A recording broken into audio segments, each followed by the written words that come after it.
अस्सलामुअलैकुम जी। जिस तरह तुसी जानते हो हर रोज़ मैं तुहाडे वास्ते एक नया तो नया जानवर लैके आना। इस तरह अज मैं एक मझ लैके आया कि मेरे भरा दी हैगी।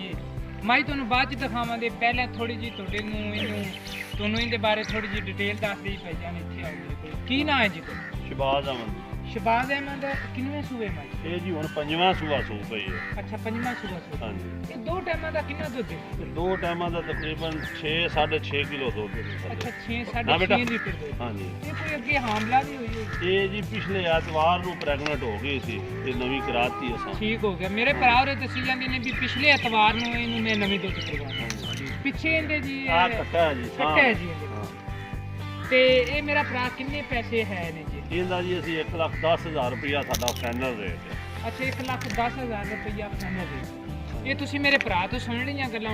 हुण मैं तुहानूं जरा मेरा जे अगर कैमरामैन दिखा सके तो तुहानूं थोड़ा जिहा मझ दे थण चड्डा दिखा दईए जी।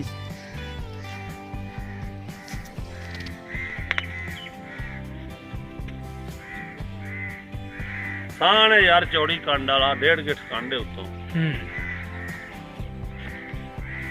इस टाइम मैं आरफ वाले ते तकरीबन कोई 22 किलोमीटर नाल चक 16 है उत्थे खड़ा। ये अपने जट साहब है ने, उन्होंने कोई मझ है।